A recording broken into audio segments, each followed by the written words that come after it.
welcome. We're going to look a little bit at the Haggadah. Those are still words of Torah, so let's do the blessing for a study of Torah. Baruch atah Adonai Eloheinu melech haolam asher kiddushanu b'mitzvotav v'tzivanu la'asok divrei Torah. I'm assuming nobody really wants to talk about the Torah portion, which is all about leprosy. So Good stuff. get that one. The way that probably was not leprosy, it probably was psoriasis. Yes, thank you very much, Doctor. Yeah, you're absolutely right. And maybe even something even more complicated. But let's put that aside. We're about to enter Passover, as we know, and we have a special book for the seder called the Haggadah. Haggadah is from the Hebrew root lahagid, which means to tell or to tell a story. So it's a storybook. And the Haggadah is a compilation of material that comes from various different time periods and was first put together around the year 900. So we know that from that moment on, the Haggadah pretty much was the same. And once it got into the printing era, of course, it was printed the same every year. But prior to 900 of the Common Era, people were still doing the Seder, we assume, but maybe they were using different texts, different materials in different parts of the world.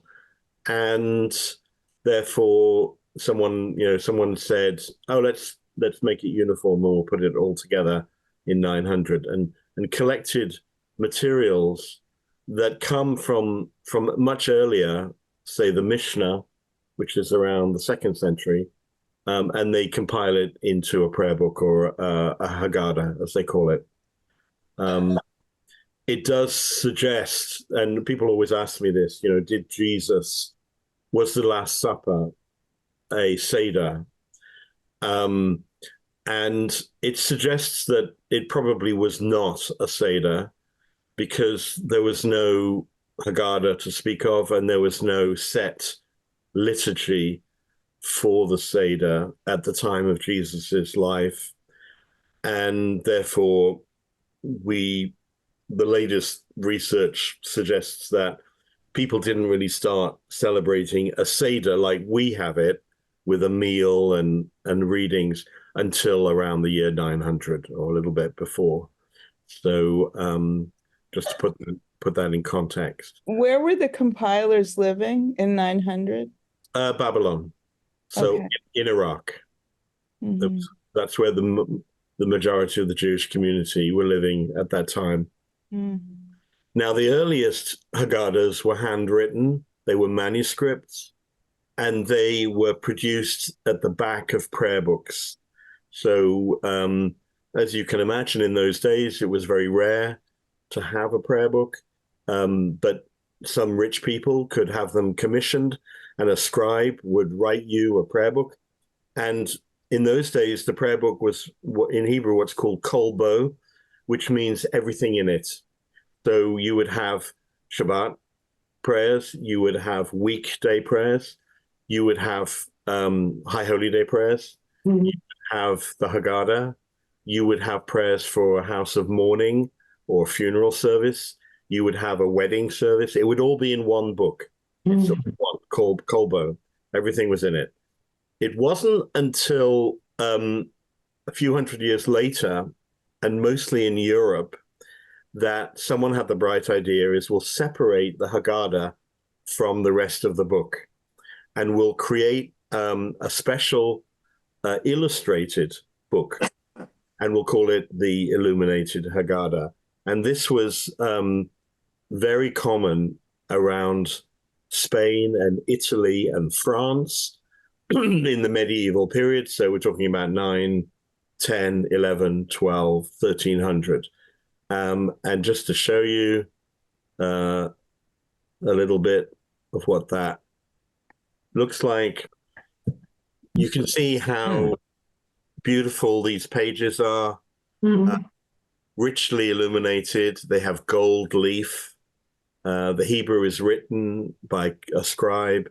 They are illustrated with all kinds of motifs and pictures and strange animals. And we're going to look at a couple of pages in a minute in detail, but this is how beautiful these books were. They're the only books in the Jewish tradition that are illustrated. You know, we don't illustrate the Bible or the prayer book, but the Haggadah was illustrated. Why that was, maybe, you know, we're told that the Haggadah is particularly for children, so it does, you know, attract children. But also, there were very few of these made. They weren't for the ordinary people. They were only for the very, very rich. And a household would probably only have one or two. So looking at the pictures was easier than trying to share the pages of the script.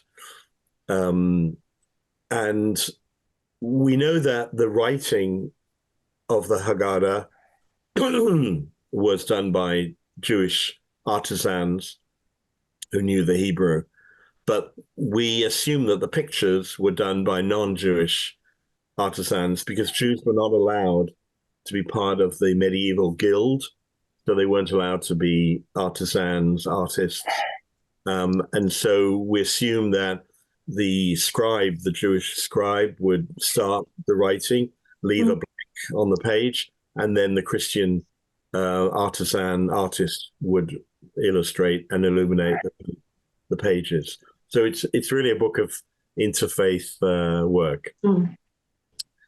Now, while people were doing that kind of work in the medieval time, illuminations from about the 11th to the 14th century, that was the way the Haggadah was produced. But of course, once we get into the 15th century, we get into printing. And then from that day on, the personalized, illuminated Haggadah with gold leaf and everything else falls away. And everything then gets printed right up to today when we have our printed Haggadahs. So there's, for a very short period of time, there are these beautiful medieval Haggadahs that are illustrated and illuminated. And we will look in a minute at what they were illuminating and what they were illustrating. We still have pictures in our Haggadahs today, and some of them are copies of the medieval ones, and some of them are obviously more contemporary. I don't know if you have a Haggadah with you, and you have any examples. There are so many of them, of course, and we will be using one at our seder at CRT on the second night of Pesach. The text of the Haggadah is also interesting because it's not a straight retelling of the book of Exodus. You could imagine that maybe they thought Seder night, we'll just open the book of Exodus and we'll tell the story from the book, but they don't do that. They retell the story in very different ways with a lot of other material. And I know it gets confusing on Seder night as to exactly kind of what are we doing and why are we reading about 4 children, or why are we reading about 4 cups of wine? You know, what's that got to do with the Passover story? So I wanted today to look at 4 texts from the Haggadah that are, I think, representative of the 4 perspectives that the writers of the Haggadah wanted to offer us. And I think they were being quite clever, and I think most of us miss it at Seder night with all the food and the children and everything else, and that's okay, because the Seder night is not a time to kind of study a text. But if we look at it, we'll see how clever they were. So let us start. Great. You will remember at Seder, we start with candles, and then we have some of these what are called symbolic foods. Parsley. We look at the seder plate. We have the matzahs on the table, and we do all that. So that's all done with. Then we get to a section that in Hebrew is called Magid. Magid means it's the same word that comes from the word Haggadah. It means to tell a story. And we get 4 passages in this section called Magid, and this is the first one. So let's read. Would someone like to read the Magid, the first paragraph? Thank you. This is the bread of destitution that our ancestors ate in the land of Egypt. Anyone who is famished should come and eat. Anyone who is in need should come and partake of the Pesach sacrifice. Now we are here. Next year we will be in the land of Israel. This year we are slaves. Next year we will be free people. Great. Famous passage. Just to note that on the other side, what looks like Hebrew is not Hebrew. Mm-hmm. Peter will tell us what it is. Well, it's Aramaic. It starts with ha. So I thought it was years ago when I first learned about this. I thought, oh, that's halachma, the bread. But then no, it has its own definite article. The aleph at the end of lechem is the definite article. So the ha is a demonstrative. It means this. It's Aramaic, not Hebrew. Thank you. It just tells us that it probably comes from the rabbinic period, the 2nd century, when Aramaic was the language of the people. So as you can see, they've brought an ancient reading into this time and into the Haggadah itself. So what is this reading telling us? What is it about? Well, there's been a lot of difference of opinions about what Anya, Lachma Anya means. I mean, is it the bread of affliction, or is this the bread of the poor bread, the bread of poverty? And each of those definitions would refer to a different, slightly different cultural setting. So that's a very important passage, I think. Yeah. So first of all, it's quite surprising that obviously it's referring to matzah, and we're holding up the piece of matzah, and we're saying this is the bread of affliction, or the bread of destitution, or the bread of poverty, as Irv says. That's kind of surprising, really, because when we think of matzah, what do we also think of it as?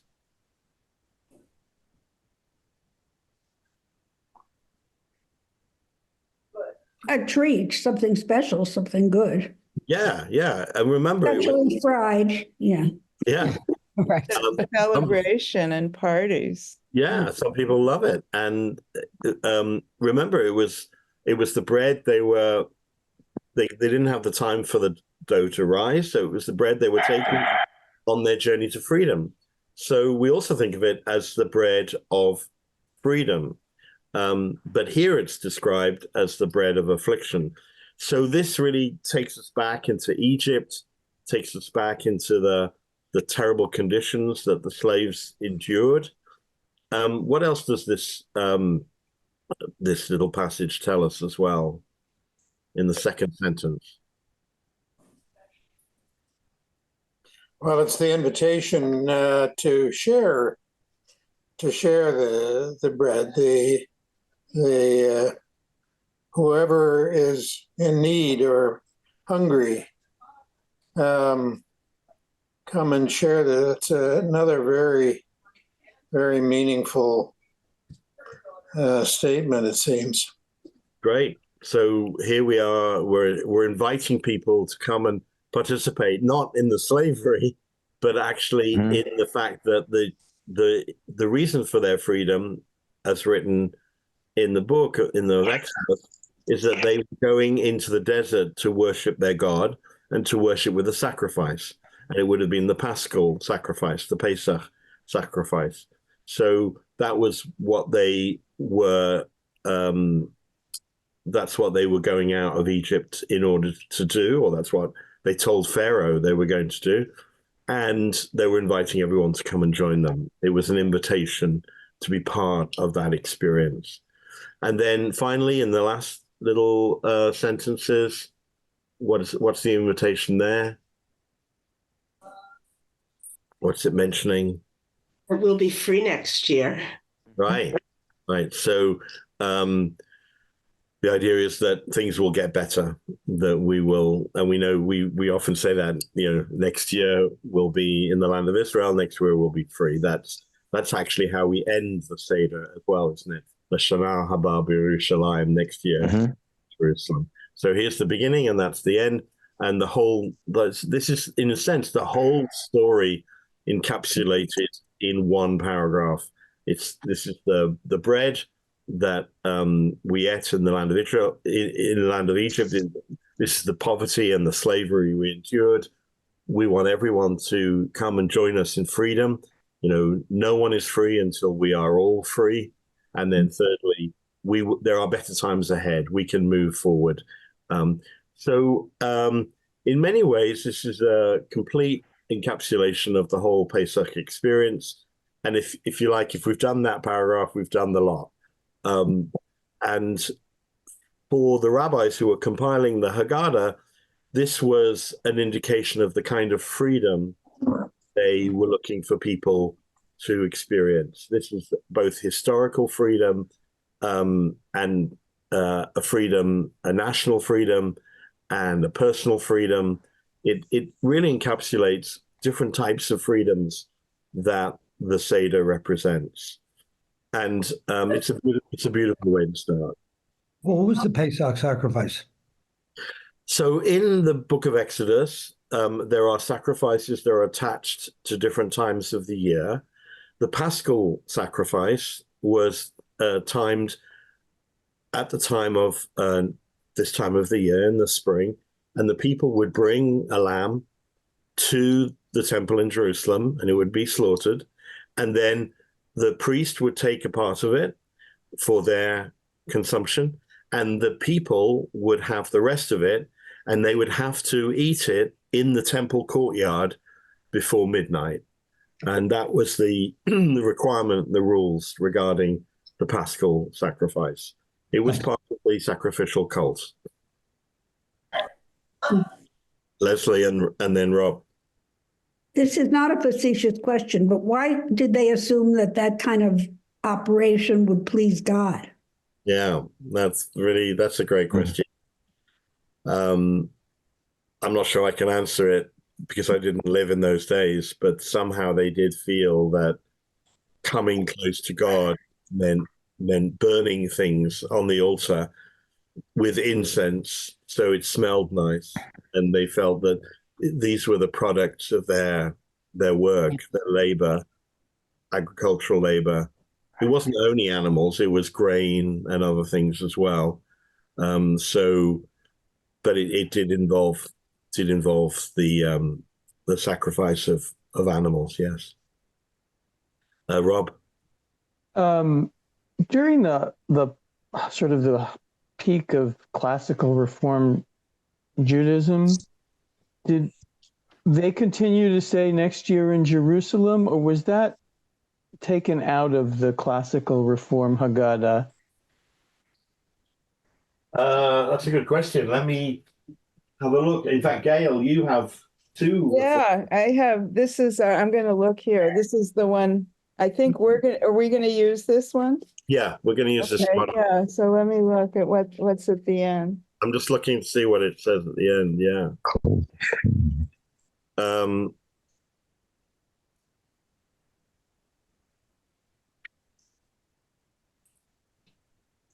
Which we rarely get to. We'd be there all night. We're definitely. Actually, it's next year, a world at peace for Jerusalem and for all people.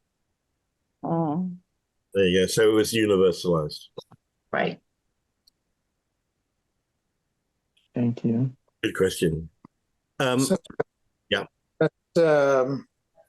that sort of glosses over the question of physical presence in Jerusalem.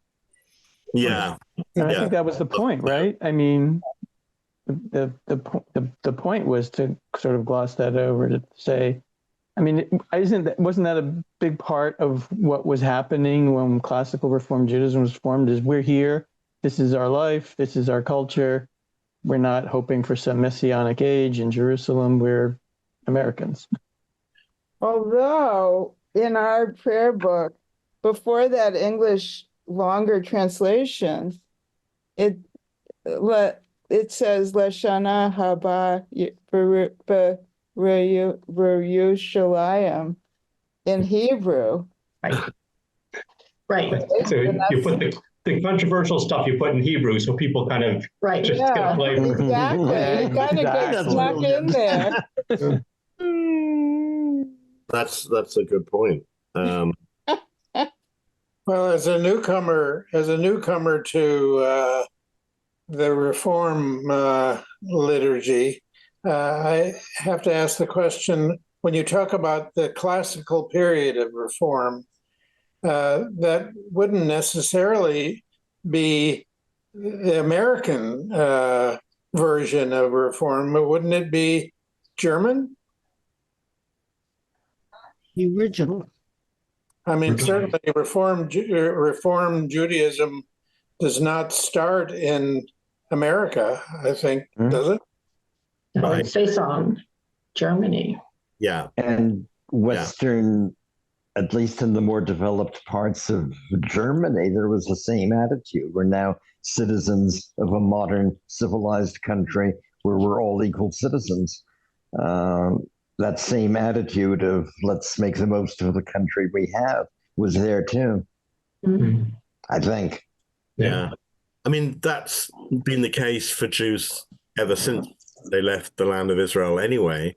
So the idea that we should recite these words and the reason for reciting them, I think it's less geographic and it's more of a metaphor that, as it says, this year we are slaves, next year we will be free people, meaning that going to a place doesn't necessarily grant you freedom, but what we're looking for in the Passover, in the Pesach story, is to remember that we were once slaves and now we are free wherever we live. And the metaphor of Jerusalem is a center for that idea. Let's look further and see what else they come up with, because immediately after that, we get this passage called the Four Questions, which, of course, famous. Let's read this. Who would like to take this on? Well, who's the youngest? Yeah. Not me. Might be you. I'll be glad. Who claims to be the youngest? I'm not the oldest, but I'm not the youngest. I'm definitely Right? Not guilty. So Manishtana Halayla Hazemi Kol Halilot. All right. What differentiates this night from all other nights? On all other nights, we eat chametz and matzah. This night, only matzah. On all other nights, we eat other vegetables. Tonight, only maror. On all other nights, we don't dip our food, even one time. Tonight, we dip it twice. On all other nights, we eat either sitting or reclining. Tonight, we all recline. Okay, lovely. Let's take it apart and try and understand the differences and these four questions. So on all other nights, we eat chametz and matzah. Chametz is leavened products, leavened bread. So we're allowed to, and we can eat leavened products any other night of the year, and we can eat matzah any other night of the year. But on this night, we only eat matzah. So a differentiation between the things we eat. And also, I think there's a play on words here, because if you look in the Hebrew, put my cursor here. You see the word chametz, Mhm. that's spelled chet mem study, final study. The word matzah is spelled mem study. Right. So the hey and the chet can be interchangeable. So if you change the word, if you change the letters around from chametz, you get the word matzah, which means, in a sense, that these are very interchangeable. And when you think about the way they're made, they're also very interchangeable. Matzah is the same product as making bread. It's just not left to rise. Right. So it's a very small interval between when you are starting to make dough and when you are letting it rise. So these things are they're blurred.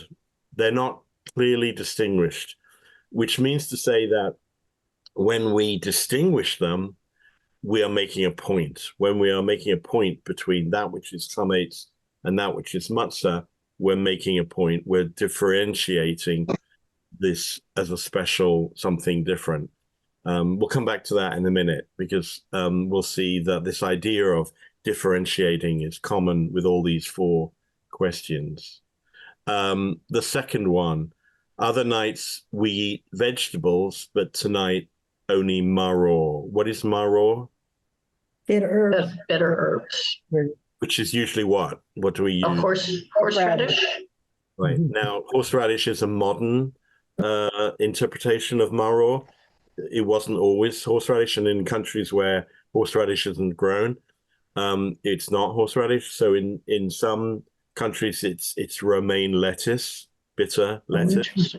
Some countries it's artichoke for some reason. That would be better.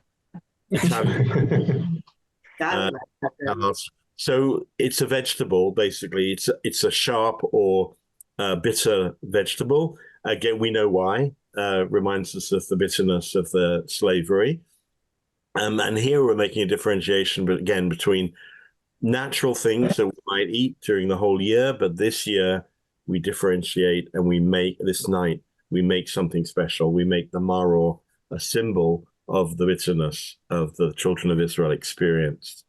Rabbi, I have one question. In terms of it says only the maror, that implies that you can't have other vegetables at the Seder? Well, you'll see the word only is in brackets. Because that word kulo in Hebrew, it's also in brackets, doesn't always appear in the manuscripts. In fact, if you look at different Haggadahs, you might find that translation differently. What do I have in mind?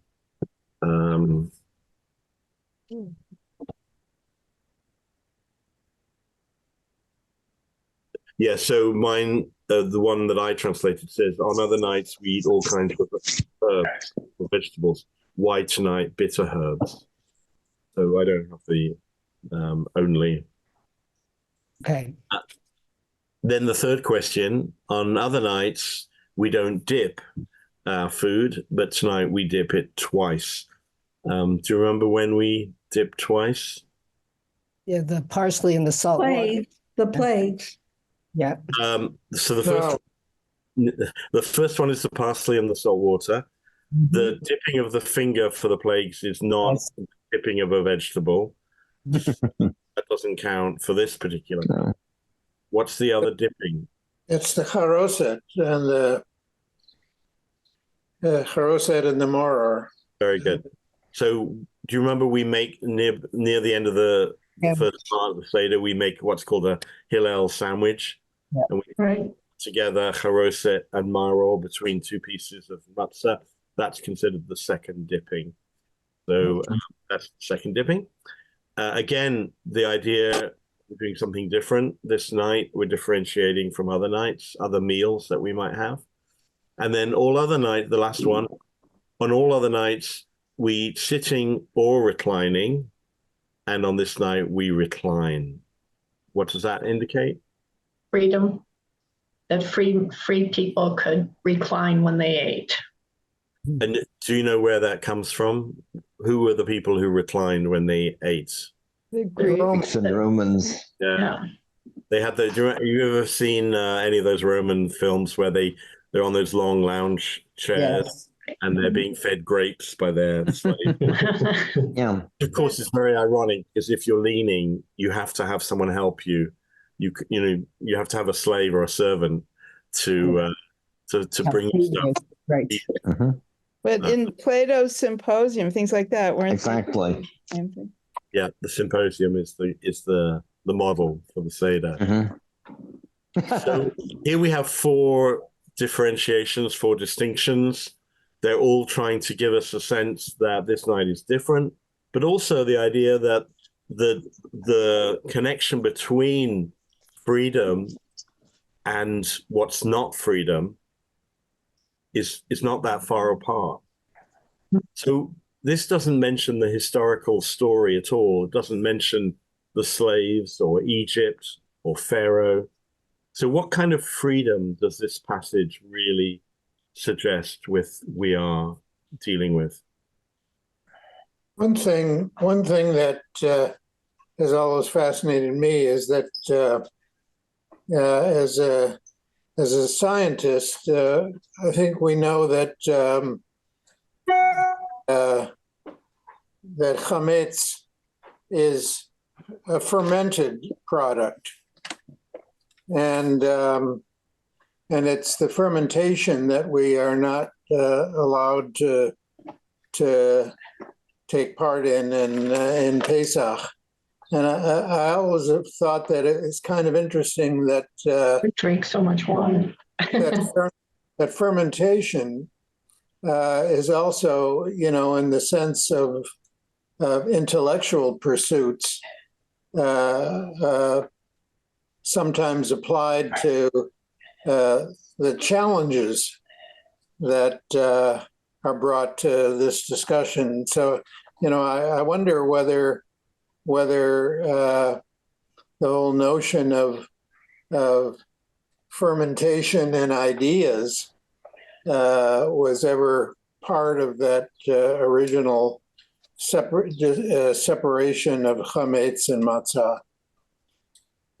I think it was. I think this is the point of this passage, exactly, that this is really more about personal freedom. Mm-hmm. This is about the way we see our lives and how we differentiate between the habits, the ways in which we free ourselves from those habits, the ways we make our special distinction between what we could be doing all year long, but on this night we do something different.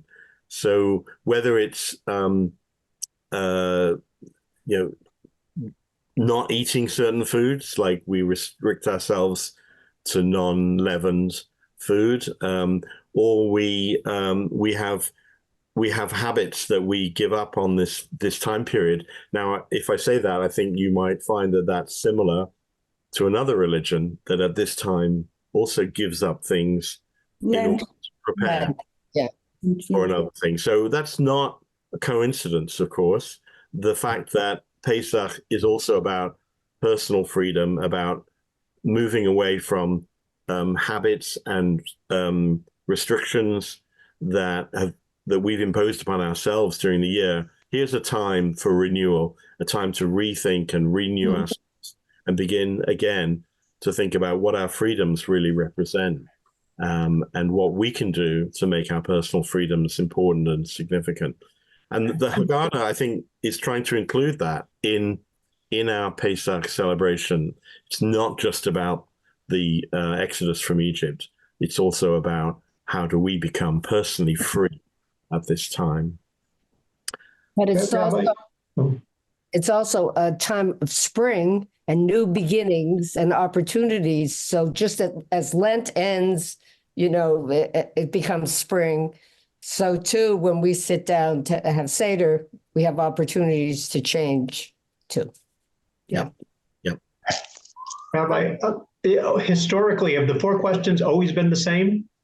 No, it's a good question. They have not always been the same. There are different versions of it. And I won't go into the details of that, but there are versions, and there are two Talmuds, as I think we've learned before. There's a Babylonian Talmud and a Palestinian Talmud. They were written in different parts of the world, and that they have different versions of this. I realized when I was looking at this list again of these four differentiations, that I always thought that the dipping was when we dip the greens, for us it's usually parsley, into the salt water. It is, that's one. But is that one of them? Yes. Okay. All right. Yeah. That's right. So doing the matzah and the maror together is not one of them. Yes. The second one is actually the charoset and the maror. Okay. Got it. Thanks. Yes, let's go on to the third passage. There are all kind of rules and laws about fermentation, which he knows about, but I think it's a bit complicated, so I won't go into all of that. Let us read this famous passage, which is the next one in the order. Someone to read this one? We were slaves to Pharaoh in the land of Egypt, and the Lord our God took us out from there with a strong hand and an outstretched forearm. And if he, the Holy One, blessed be he, had not taken our ancestors from Egypt, behold, we and our children and our children's children would all be enslaved to Pharaoh in Egypt. And even if we were all sages, all discerning, all elders, all knowledgeable about the Torah, it would be a commandment upon us to tell the story of the Exodus from Egypt. And anyone who adds and spends extra time in telling the story of the Exodus from Egypt, behold, he or she is praiseworthy. Yes, he or she. Thank you.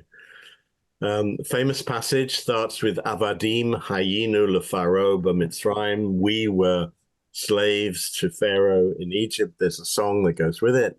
And God brought us out of there with a strong hand and an outstretched arm. So we get a little bit of summary of the story of the Exodus there. And then we come into if you like, an explanation or an interpretation of why this is important. And what does the text say about why this is important for us today? We would still all be slaves. Right. So if we hadn't been come out of Egypt, we would still be slaves to Pharaoh in Egypt, and it would have been an enduring time of slavery. All the generations after the people of the time would have also been slaves. So this is about the people as a whole. We've had a paragraph about the historical Exodus. We've had a paragraph about the personal Exodus. This is a paragraph about the national Exodus, about the impact of this Exodus upon the generations that have come afterwards. So, if you like, these are three different perspectives on the concept of freedom. This is a national freedom. This is what it means to the people as a whole to be a free people. And what's the requirement of a free people? What should they do? We have to keep telling the story. Right. And does it say why? No,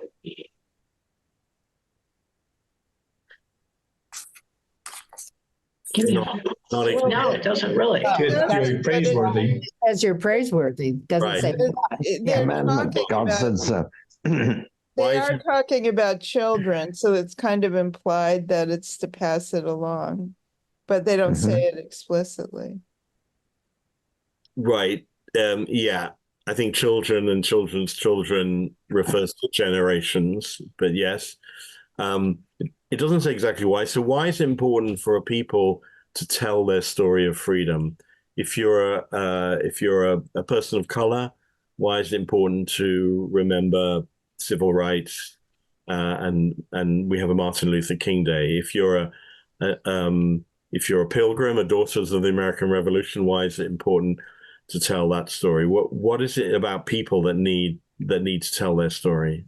I think, well, especially in current times, probably forever, there's all these deniers.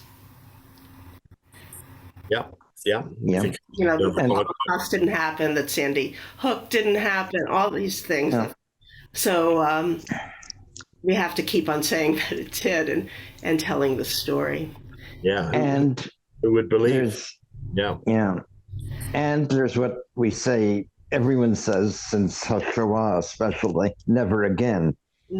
Right. We still have to be somewhat, keep our eyes open, watch our back. It can happen again. But maybe also to appreciate what you have now. I mean, that too. Yeah. Tell that story to appreciate what we have now. And going back to Gail's point about children, tell the story so the next generation will be able to pass it on and understand and appreciate what we have come through and what we have done. We may feel very, very far away from the Exodus from Egypt, hundreds of generations, but that story has been relayed to us and keeps being relayed as we go down the generations. And of course, we know how important it is. Going back to that first reading, we are not free until we are all free. And we want everyone to join us in that journey to freedom. It's not coincidental that the civil rights movement and indeed slavery in the 18th century used the story of the Exodus for their songs, for their stories.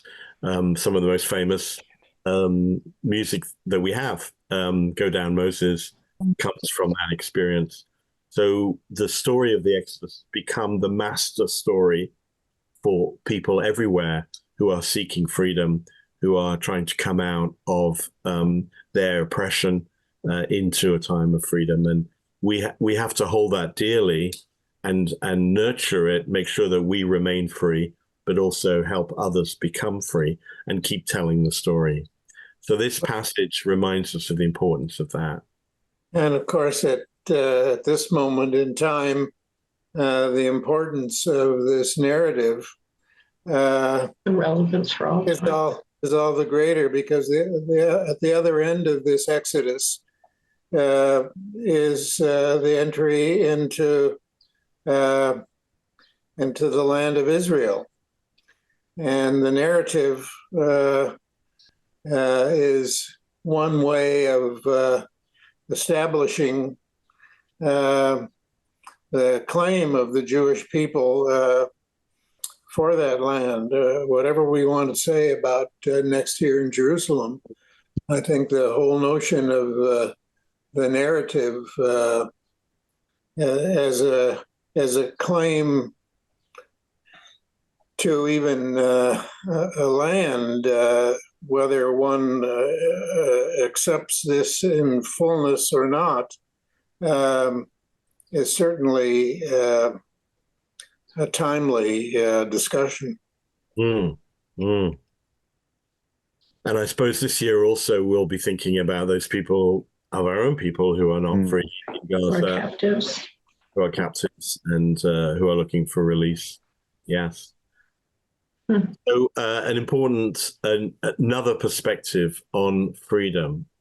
And now let's tell the last one. Now this becomes a little bit more complex. So we'll have to look into this in detail. Someone to read for us who hasn't read yet? Okay, I'll do this one, if I may. Yes. It happened once on Pesach that Rabbi Eliezer, Rabbi Yehoshua, Rabbi Elazar ben Azariah, Rabbi Akiva, and Rabbi Tarfon were reclining in Bnei Brak and retelling the story of the Exodus from Egypt that whole night until their students came and said to them, "The time of reciting the morning Shema has arrived." Rabbi Elazar ben Azariah said, "Behold, I am like a man of 70 years, and I have not merited to understand why the Exodus from Egypt should be said at night. until Ben Zoma explicated it, as is stated, Deuteronomy 16:3, in order that you remember the day of your going out from the land of Egypt all the days of your life. The days of your life indicates that the remembrance be invoked during the days. All the days of your life indicates that the remembrance be invoked also during the nights. But the sages say the days of your life indicates that the remembrance be invoked in this world, all the days of your life, indicating that the remembrance be invoked also in the days of the Messiah. This is okay, now what is that all about? Yeah, complicated passage. It's a wonderful passage and has a lot of meaning. Let's start at the beginning. We have 5 rabbis. They all lived in the 2nd century of the Common Era. Rabbi Akiva was their leader. And they were reclining, it says, which was the Mesubim, reclining. We know what that means now. They were having their seder. And they were in the town of Bnei Brak, which is a town still exists, very near Tel Aviv.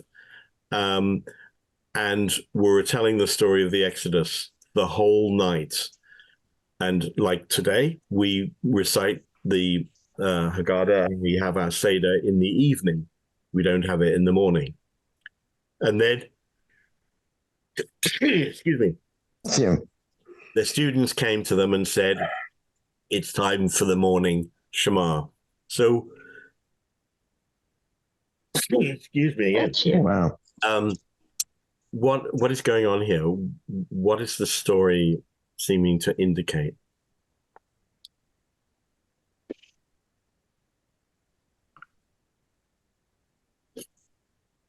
Here they are at night. They are talking about the Seder. They are telling the story. Remember, we were just told that even if you're wise and all knowledgeable, you still should tell the story. And the more you tell about it, praise. More praiseworthy. I have a question about this. Right until morning. My question is, were there students with them? Or did their students come in after they finished? Because they're not, passing on something if the students aren't with them. That's a very good question. We'll come to that in a second. They're not with them. But also, no matter what you're supposed to do, you don't stop until you've answered all your questions. Right. So they are spending the entire night, and the morning time of the morning Shema is when you can see the difference in the colors of your talit. So when you can see the difference between blue and white is the time of the morning Shema. So that would be 4 or 5 a.m. So they've been discussing all night. They've been going at it all night. And in a sense, the students are coming along and saying, guys, it's time to finish. You've got to end this discussion. You've got to move on with your life. You cannot sit here the whole night and just, you've got other things to do. It also could indicate that they had no idea what time it was. They were so engrossed and involved in their discussions that they lost sense of time.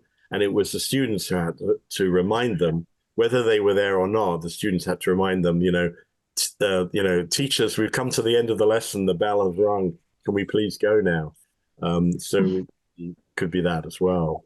Well, the students may be showing their immaturity by giving priority to prayer over study.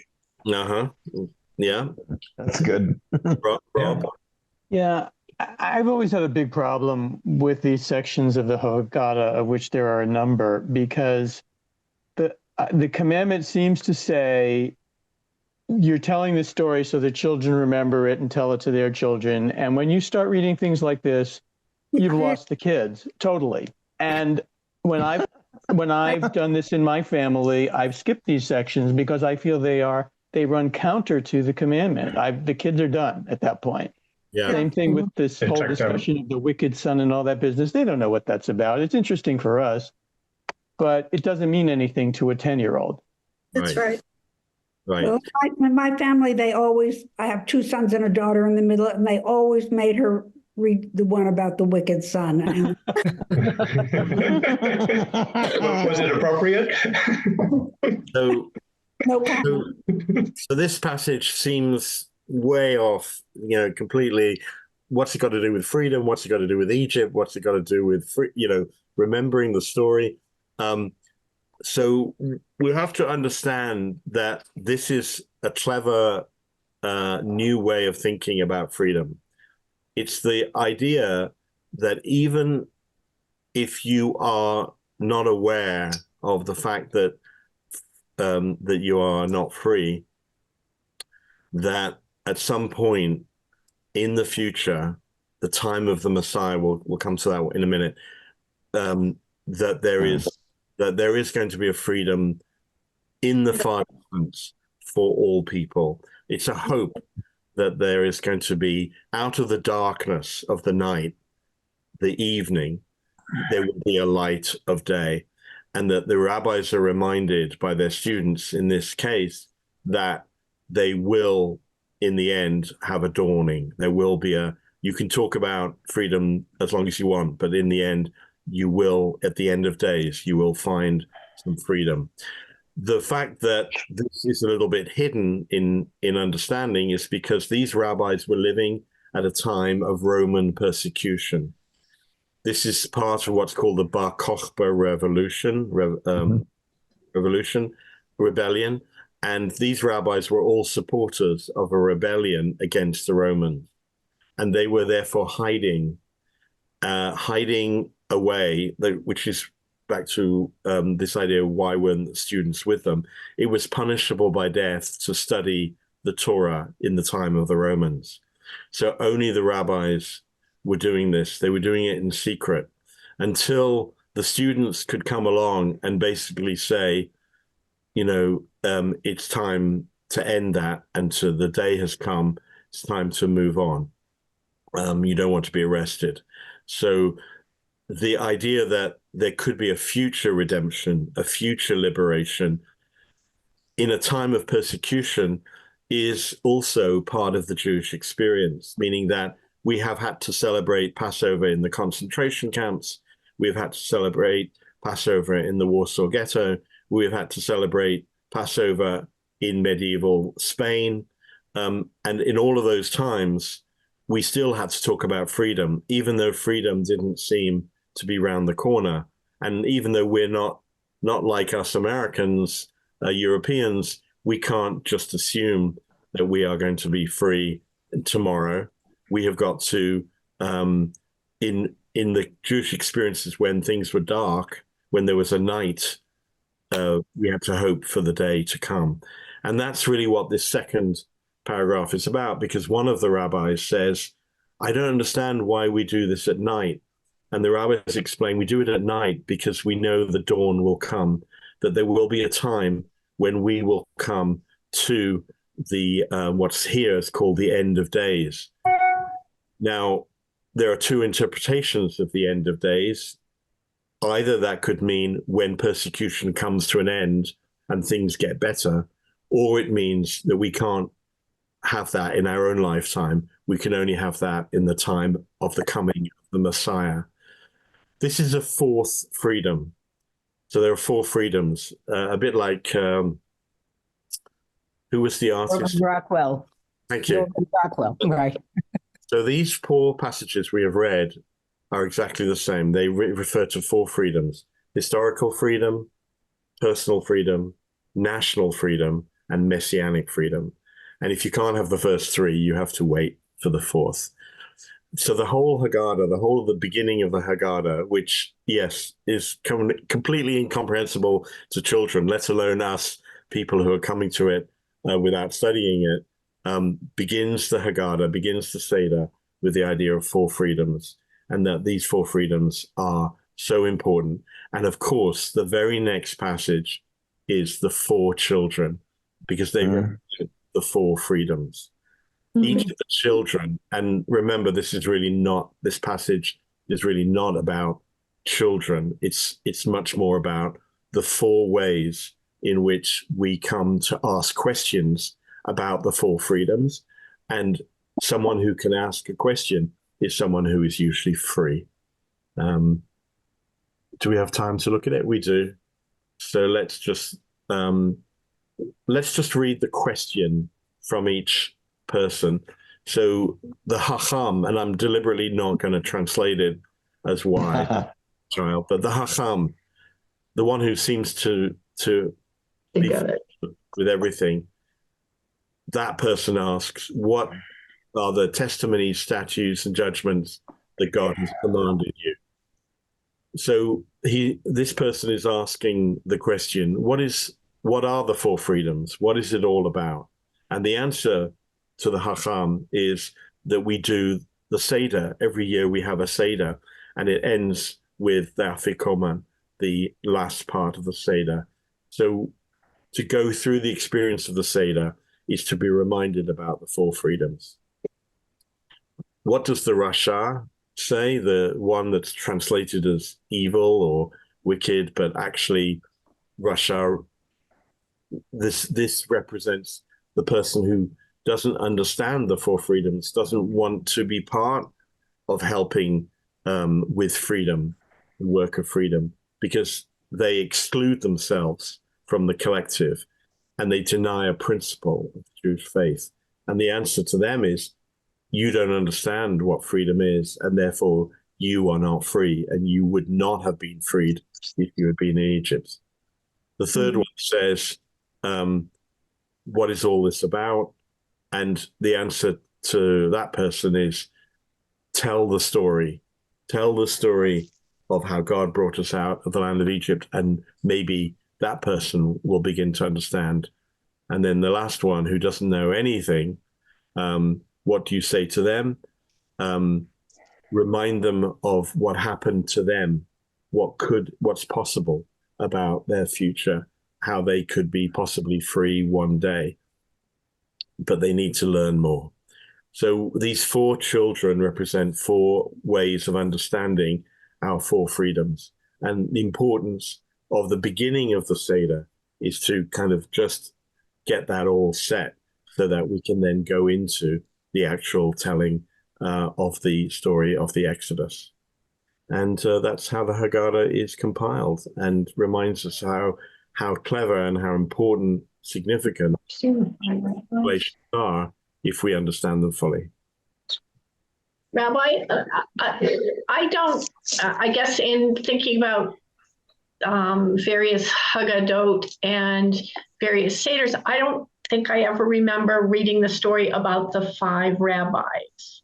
No, I don't. So can you talk about, and I just looked at 2 Haggadot and they don't have the 5 rabbis. So why is that story left out? Or maybe it's embedded somewhere else where I'm not seeing it. I don't know why other people don't think it's important and left it out. I think it's very important. So you read the 6th rabbi? I found it in this Haggadah. Where did you find it, Lucy? I have that one. 36. One with the bench and And when we were reading it, I had raised my hand to read it, and I was really glad that I didn't have Here it to, is. because I've never been able to pronounce some of the rabbis' names correctly.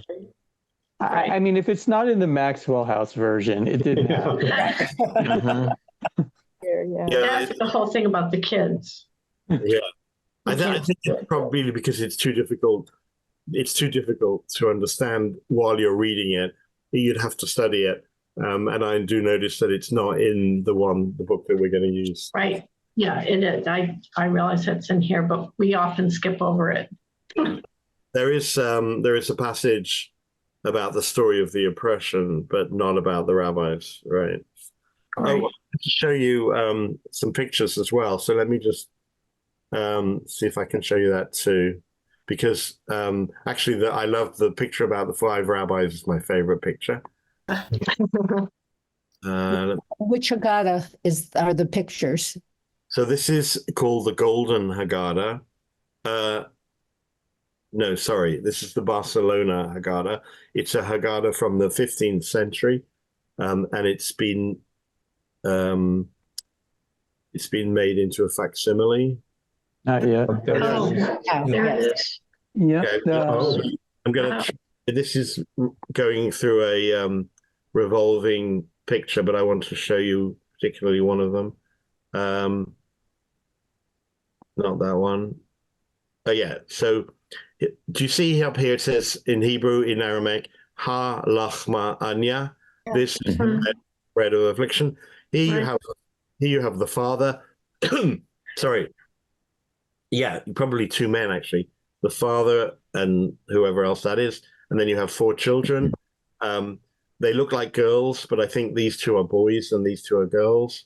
And then you have the father putting the matzah on the head of the eldest child. It's covered with a matzah cloth. And this is a ritual that is performed still today, where when we say the passage, halach ma'anya, this is the bread of affliction or the bread of freedom, we place it on the head of the oldest child.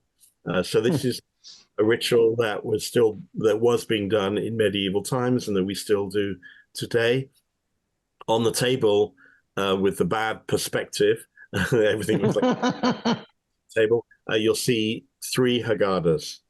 So they only have 3 Haggadahs between 6 people. And here is the Hebrew that carries on the prayer. And then it's illustrated all around. You have a roundel here, which probably indicates the matzah itself, because matzah pre-industrial age, before we machine made it, was round. You have 2 griffins. You have a lion. You have a coat of arms here. And I think that this would have been commissioned for a family, and their coat of arms might have been inscribed inside this coat. Here you have a harp. Oops, it's just moved on. We'll go back. And you have some wild dogs and some strange animals here.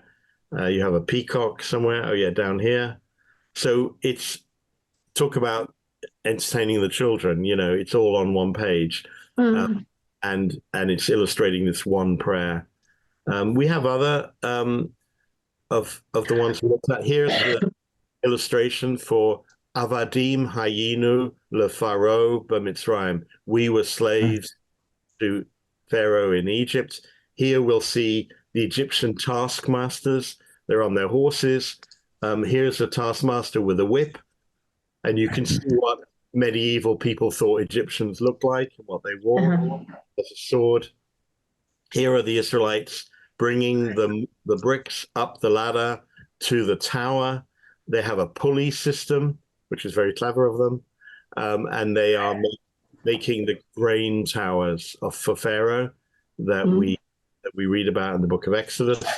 And then the page is illustrated. You have a dog offering a goblet of wine to a rabbit. It's so cute.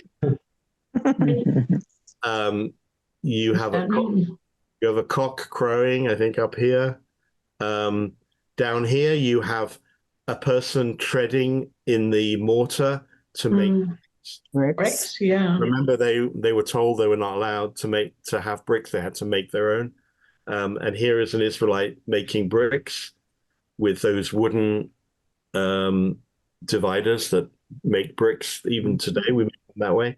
And here is someone taking the bricks into the pulley system, taking them up. And you even have a little trowel there. And it says the construction methods and clothing are all contemporary with the manuscript. And in the margins, a hare is seated on a throne and is offered a drink by a servile dog. Mm-hmm.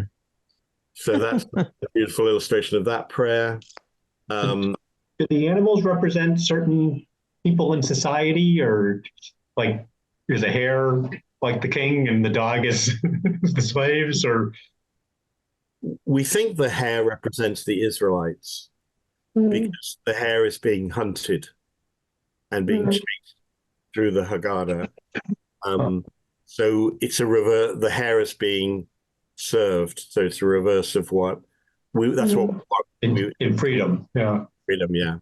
My grandmother used to refer to something of schnorrer matzah or shmora matzah. I don't know what that is. I never did. Shmora matzah is round matzah that is hand baked, and shmora means to watch it being baked. It's very careful. They actually sell boxes of the round matzah. I saw it in the supermarket. What is it for? It's more kosher. Yeah. Sorry?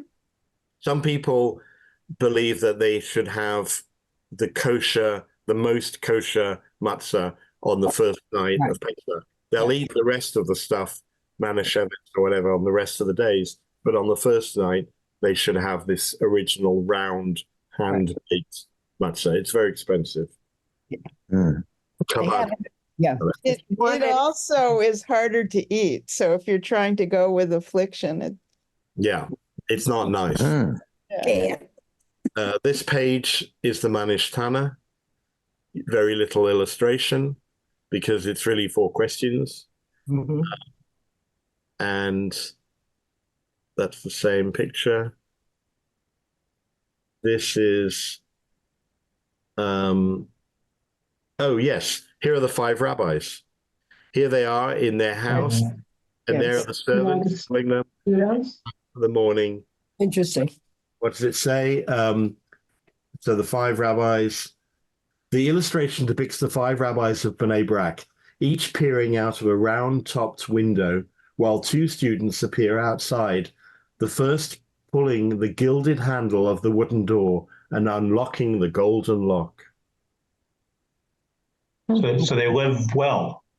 Yeah. They're rich. This is the way the medieval illustrators wanted to illustrate the story. Yeah. So the Haggadah is full of treasures. It's full of wonderful things to reveal to ourselves. Every year we read it again, and every year there should be more to learn about it. I hope today was helpful to learn about that.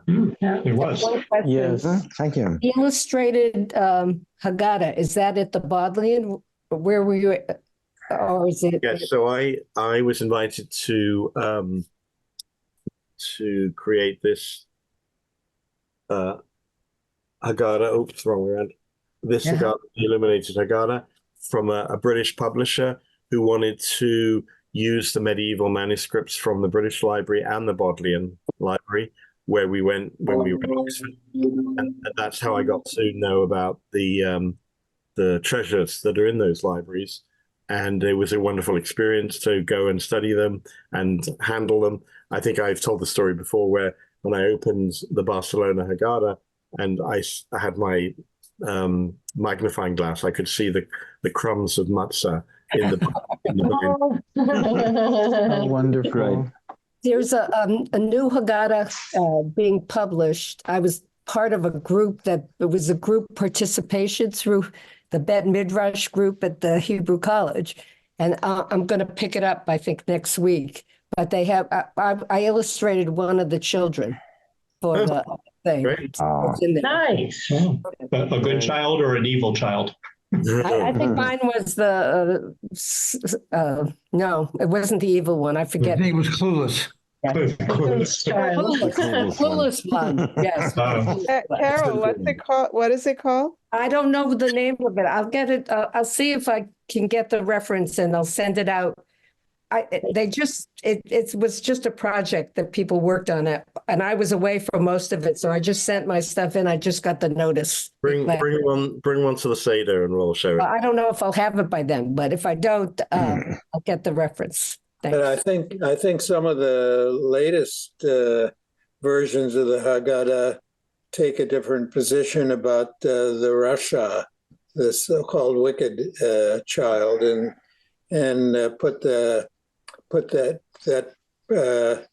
child in a much more positive light. So all of this keeps evolving and experimenting, it seems to me. So my question, I also have a question about the new modern editions like Miriam's Cup and the Orange, about whether that has been incorporated into any Haggadahs. So yes, it has, and every generation makes a new Haggadah with new ideas. There is a Haggadah now for the 7th of October that talks about the experience of last year, and that people will be using that at their seder. But I want to show you this one, because this one it's fascinating. It's from the Barcelona Haggadah, again, 14th century. What we have here in the middle, and this is right in the middle of the Haggadah, it's connected to the passage about matzah. There's the word matzah there. This is the coat of arms of Barcelona. So this is a Haggadah that was made by very rich, wealthy Jews living in Barcelona in Spain in the 14th century. They put the coat of arms of their city. We said earlier, we're Americans, but they were proud to be members of the community in Barcelona. Here in 4 corners are the 4 trade winds. Because they were merchants, they owned ships, and they traded around the Mediterranean. And the 4 trade winds suggest that they were looking for good weather to blow their ships across to where they needed them to go and not to be destroyed in storms. So their wealth was dependent upon their trade. Up here, you see a kind of a rabbi figure holding 2 round matzahs. It's kind of balancing. Remember, we talked about kind of the differentiation between freedom and not freedom, and balancing out the what is free for us. We're living in this country of Spain in medieval times. We know there's been persecution in the past, but at the moment things are pretty good for us. It's pretty balanced. And here along the bottom are the muses of the universe playing their musical instruments in harmony. So this is a beautiful picture of how they felt life in Barcelona was in those days. They were living in harmony. They were living in peace with their neighbors, both Muslim and Christian. This was the golden age of Spain, when Jews were doing very well. And you have here all the elements of it just says what I just said. All the elements of the page there. What is fascinating, of course, is 100 years later, this would not have been. Exactly. And somebody rescued this, right? Because otherwise everything would have been destroyed.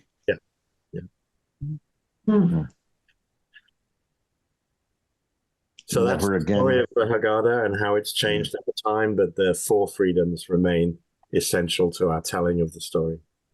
I'm thinking that at some point in one of our study times together, we can talk about numbers, especially the number 4, that is so prevalent in the Haggadah, but also in other parts of passages. Absolutely. I'm curious about that. Yeah, I have a theory about that, but we can talk about that another time. Wonderful to see you all. Wishing you all Shabbat Shalom. Shabbat Shalom. Shabbat Shalom. Yes. Yes. Thank you. Thanks, everyone. Thank you. Bye-bye. Thank you all. Shabbat Shalom.